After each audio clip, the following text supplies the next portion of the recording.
Olá, eu sou Rodrigo Belmonte, nós estamos no LAC Concursos e a gente vai conversar agora sobre a ordem social, a última parte da Constituição da República. E hoje a gente conversa sobre as disposições gerais da ordem social. Ela é uma parte grande, porém de informações simples e que caem em prova. Essas informações eu começo a encontrá-las aqui, no artigo 193 da Constituição Federal. São assuntos gerais referentes à ordem social que nós vamos tratar agora. É como se fosse uma introdução dessa matéria. Então agora a aula é bem simples, bem tranquila, numa boa. A gente vai tratar desse assunto agora. A ordem social, as disposições gerais sobre ela estão previstas no artigo 193 da Constituição da República. A ordem social tem como base o primado do trabalho e como objetivo o bem-estar e a justiça social. Olha só, a base da ordem social, o primado do trabalho, o objetivo da ordem social, o bem-estar e a justiça social. Bacana isso, né? A gente entender que existe uma base de sustentação da ordem social, que é o primado do trabalho, e um objetivo que é o bem-estar e as justiças sociais. A ordem social dá um perfil para a Constituição da República que muda o perfil do Estado. Exatamente. O perfil do Estado, nesse momento, é um perfil de Estado social. Deixa eu te contar uma coisa. Sei que você pode achar chato isso, parece aula de história, mas não é. O Estado. Estado é um conceito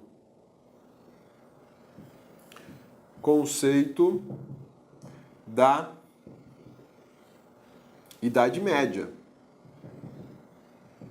Tá? O Estado, como nós conhecemos, é um conceito da Idade Média. Eu tenho lá as cidades-estados na Grécia Antiga, mas é um conceito jurídico diferente do que nós conhecemos como Estado hoje. O modelo de Estado que nós temos hoje, ele é um conceito da Idade Média. Tudo bem? Beleza? No seu surgimento, ele assume o perfil de Estado liberal. Preocupação com o indivíduo. Essa era a preocupação do Estado, com o indivíduo. É no Estado liberal. Já passando da Idade Média, e aí a gente entra na Idade Moderna, nós temos aqui a Revolução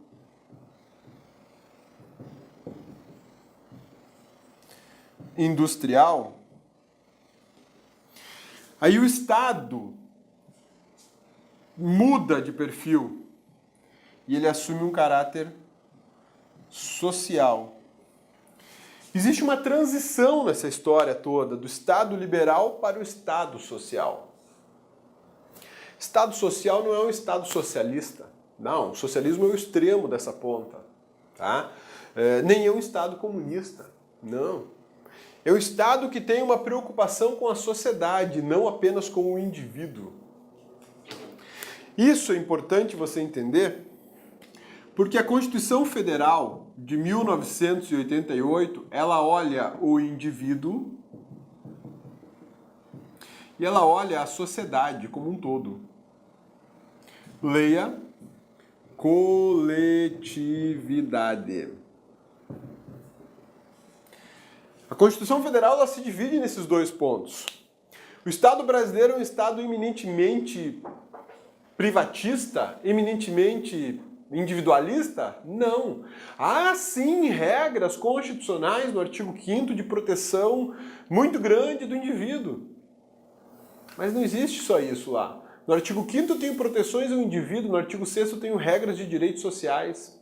E aí, quando eu falo em regras de direitos sociais no artigo 6º da Constituição, depois no artigo 7º, 8º, no 9º, no 10 e no 11, de lá eu dou um salto e venho parar na ordem social, que é a última parte da Constituição, uma das partes mais, digamos assim, mais longas e menos exploradas, seja por doutrinadores, seja por estudantes de concurso público ou de OAB. Porque fala de questões simples, que não geram tanta polêmica, exceto alguns pontos, como a gente vai ver no caso de família, índios ou na Seguridade Social, especificamente no ponto Previdência. Todas as regras que nós encontrarmos na ordem social são regras destinadas justamente à proteção da coletividade. Não há uma preocupação com o indivíduo, e sim uma preocupação com a coletividade. Beleza? Sussa, tranquilos? Então agora você já sabe que a gente vai tratar de assuntos que dizem respeito à sociedade, não a uma pessoa. De assuntos que dizem respeito a situações que atingem pessoas de toda a ordem. Por isso, a base no primado do trabalho. O Brasil é um país que valoriza a mão de obra. O Brasil é um país que dá valorização social ao trabalho do ser humano. O primado do trabalho é o limitador da livre iniciativa. Sim, porque senão a livre iniciativa escraviza todo mundo. É uma regra natural de mercado, de economia, é uma tendência do ser humano tentar explorar ao máximo quem ele pode explorar.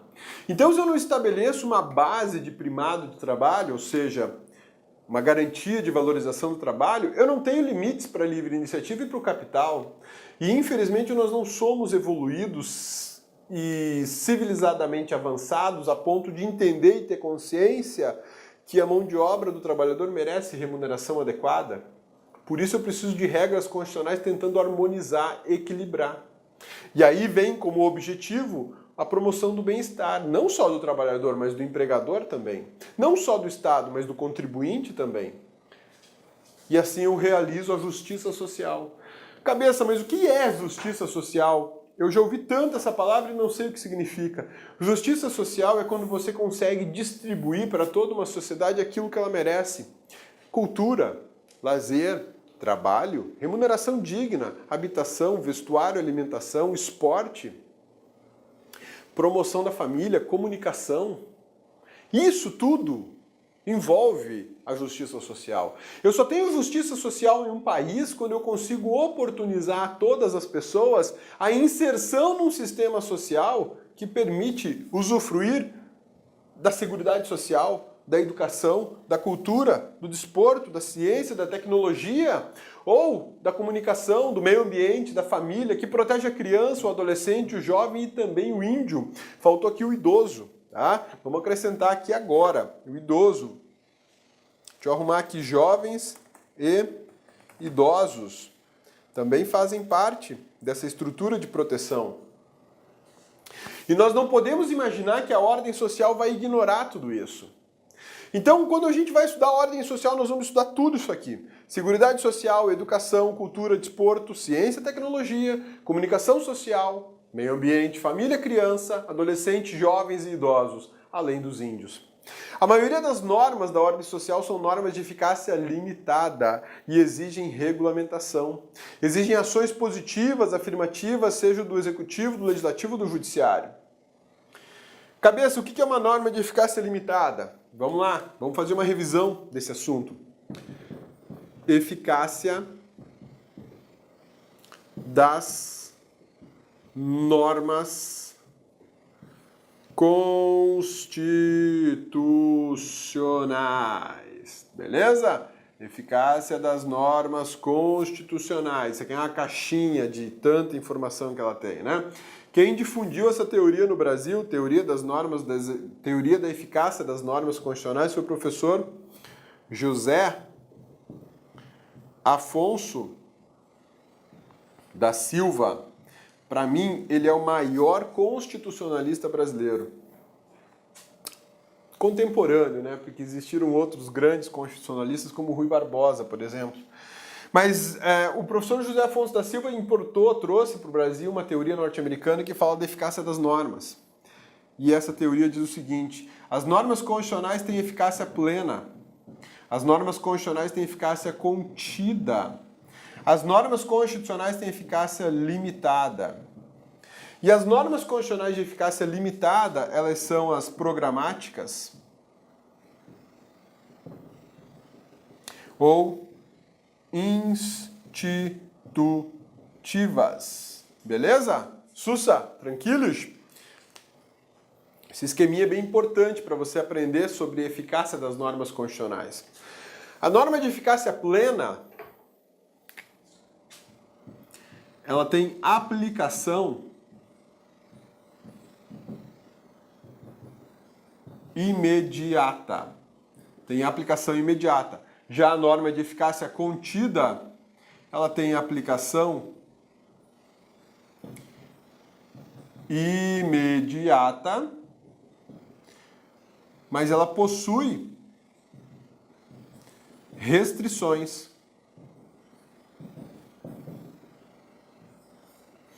E a norma de eficácia limitada? Não tem aplicação imediata. Não tem aplicação imediata. Exige regulamentação. Só para você ter uma revisão geral desse assunto e lembrar que as normas de eficácia limitada são aquelas que precisam de uma regulamentação, precisam de um complemento, precisam de um auxílio. É por isso que a Constituição fala em determinados momentos que existe um determinado direito na forma da lei, segundo a lei, de acordo com a regulamentação legal e por aí vai. É porque nós estamos falando de uma norma de eficácia limitada. Eu só escrevi o limita. É limitada. Pronto. Agora tá certo. Limitada. A norma constitucional de eficácia limitada diz exatamente isso. Eu preciso de regulamentação para que o direito constitucional seja aplicado.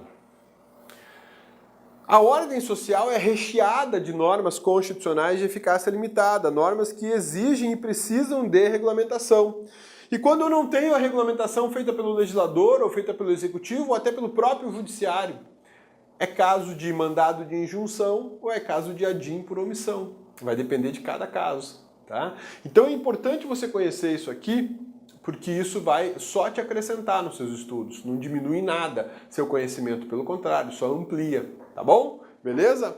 E aí, como eu estava falando na nossa aula sobre a ordem social, sobre a introdução da ordem social, a gente tem uma conclusão básica da doutrina que a maioria das regras previstas na ordem social, elas são regras tratadas como normas constitucionais de eficácia limitada.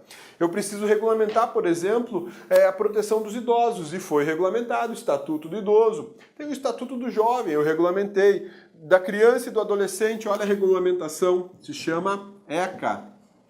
Da família, está no Código Civil e também está no ECA. Meio ambiente, tem um monte de legislação sobre meio ambiente, comunicação social. Essa é uma das mais precárias, né? Nós não temos, por exemplo, uma lei de imprensa no Brasil. Nós temos uma norma que trata do Marco Civil da Internet, que estabelece regulamentação sobre a internet, comunicação social, mas a lei de imprensa não existe mais.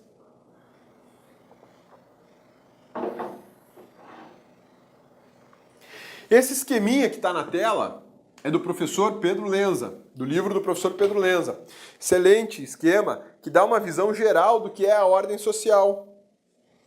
Seguridade Social, dos artigos 194 ao 204. Educação, do artigo 205 ao 214. Cultura, do 215 ao 216. Desporto, 217. Ciência, Tecnologia e Inovação, artigos 218, 219, 219A e 219B. Comunicação Social, artigo 220 a 224. Meio Ambiente, artigo 225. Família, Criança, Adolescente, Jovem e Idoso, artigo do 226 ao 230. E os Índios, 231 a 232. Um dos pontos mais importantes da ordem social está aqui, Seguridade Social. E ela se divide, esse conjunto de normas se divide em três: saúde, previdência social e assistência social. Esse aqui é o ponto mais nevrálgico de toda a ordem social, previdência. Porque ela tem um tratamento que leva em consideração condições financeiras e econômicas e, de outro lado, condições sociais.